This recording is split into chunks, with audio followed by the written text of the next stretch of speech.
Hola a todos, ¿qué tal? Continuamos con la serie de videos de sistemas de control. En este caso vamos a hablar de los controladores automáticos y los diagramas de bloques. En cuanto a los controladores automáticos, un controlador automático compara la salida real con un valor de referencia o un set point que se le da. Él calcula la desviación y genera una señal de control para reducir esa desviación.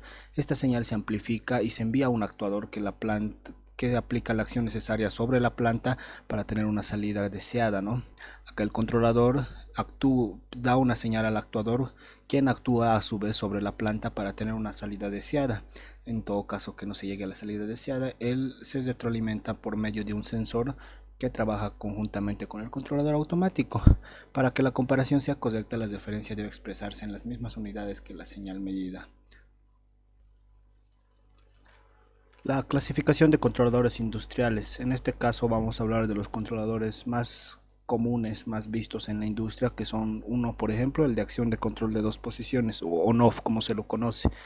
Este sistema de control de posición de dos posiciones solo puede estar en dos estados fijos por lo general, que son encendido y apagado, lo que lo hace simple, económico, por lo que se utiliza ampliamente en las aplicaciones industriales y domésticas.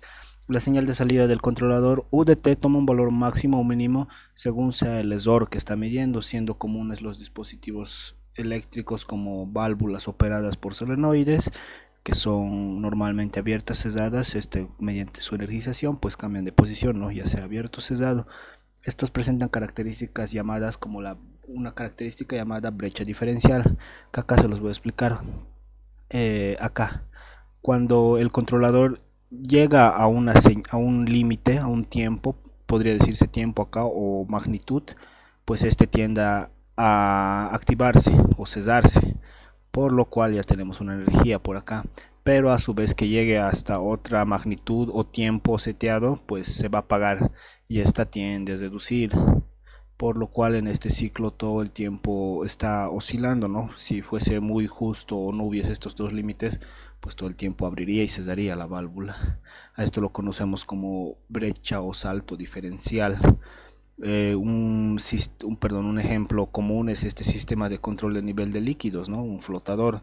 El flotador cuando llega a cierto nivel, pues lo que hace es abrir un circuito, abre y deja cesar el circuito, energiza la válvula y supongamos que esta válvula es normalmente abierta, pues si es abierta lo va a cesar y a su vez deja de llenar el tanque. Y pues también podríamos poner otra válvula, podríamos activar esta válvula que cuando llegue al nivel pues comience a vaciar y ahí va a haber una brecha diferencial que estábamos diciendo, ¿no? Va a comenzar a llenar, vaciar según los valores o los niveles que se haya seteado en esta válvula y en esta válvula. Esto de acá es una representación de una válvula electromagnética y pues acá de forma más gráfica se tiene la curva h de t frente al tiempo para un sistema mostrado en la figura 2.8a para este sistemita, ¿no? Como les decía, puede irse llenando, vaciando, llenando, vaciando, llenando, vaciando.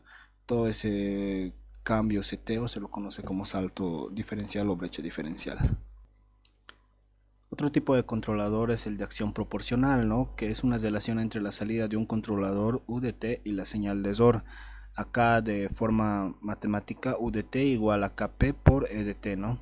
Aplicando la transformada de Laplace en esta ecuación y despejando la KP, tenemos US sobre ES igual a KP, donde KP se considera la ganancia proporcional, la constante de ganancia proporcional.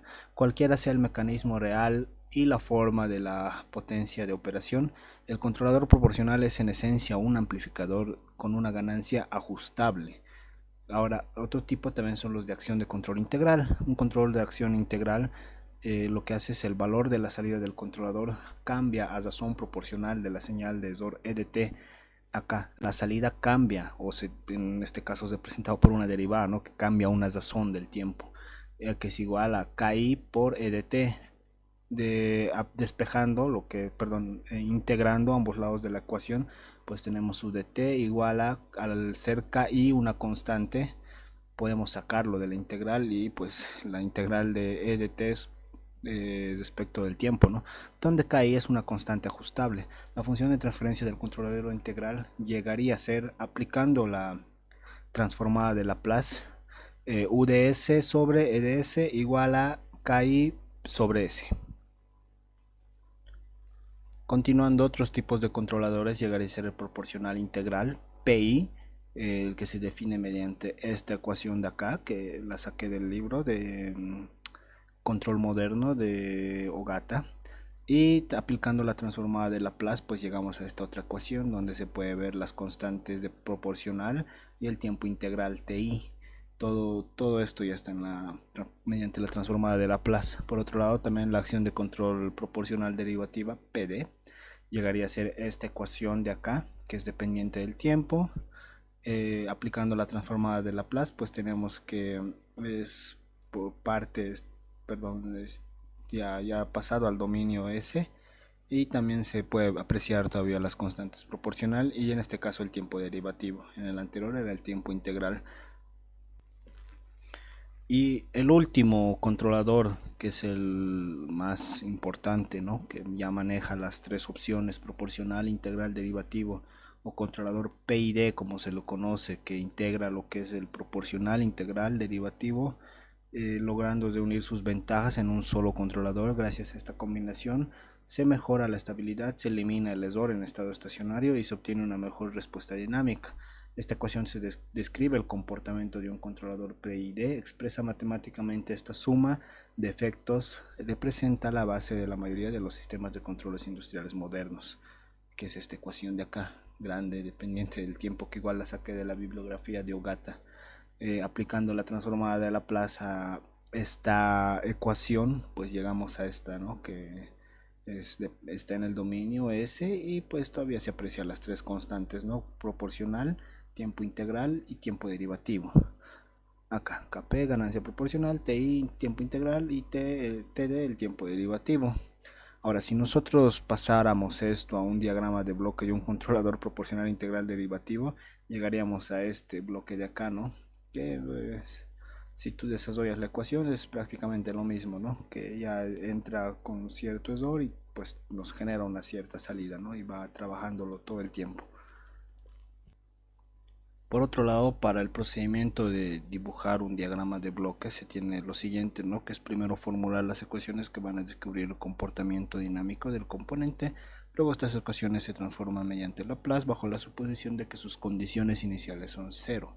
Finalmente, estos bloques se conectan para formar el diagrama completo. Un ejemplo típico en la parte eléctrica sería un circuito RC, cuyas ecuaciones permiten representar cada elemento de un diagrama de bloque aplicando este procedimiento que les acabo de indicar, ¿no? Casi tiene un diagrama, perdón, un circuito típico RC, resistivo capacitivo, donde se tiene la entrada EI y la salida EO, que ambas son hablando de tensión, ¿no? De voltaje.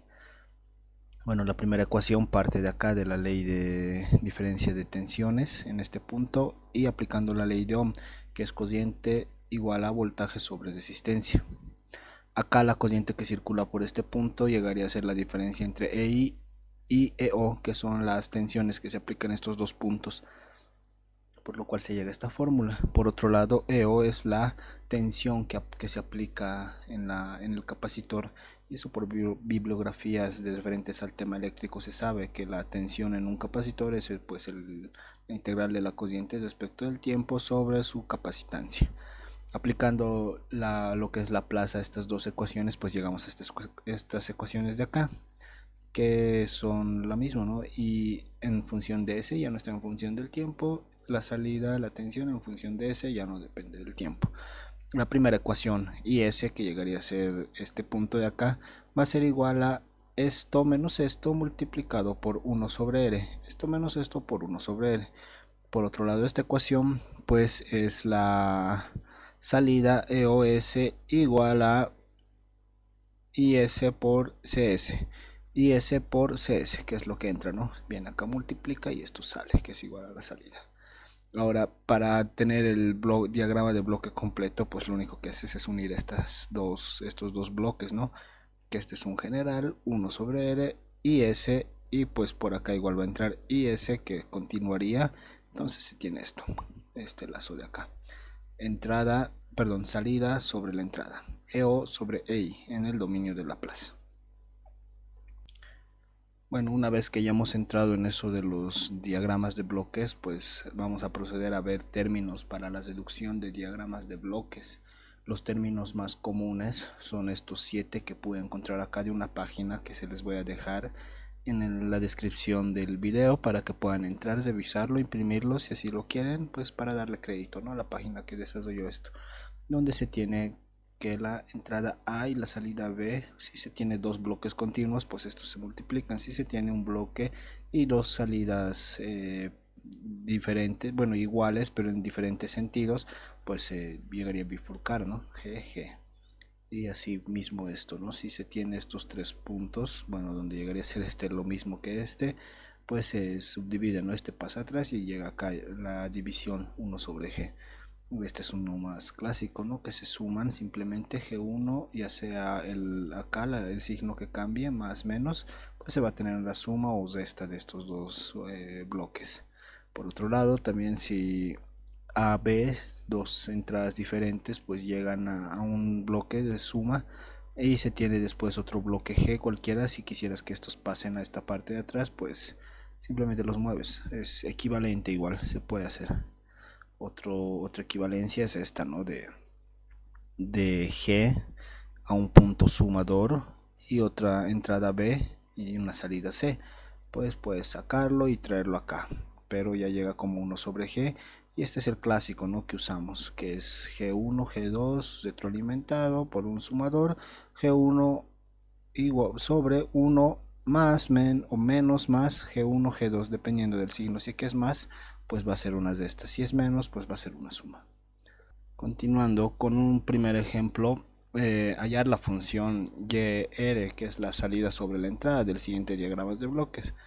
Pues como les mostré en un principio, no es el lazo retroalimentado típico que conocemos, en este caso es menos, entonces llegarían a sumarse y se deducen esto, G1 igual sobre, es, el lazo cesado es G1 sobre 1 más G1 por G2, y se representaría así de forma matemática, ¿no?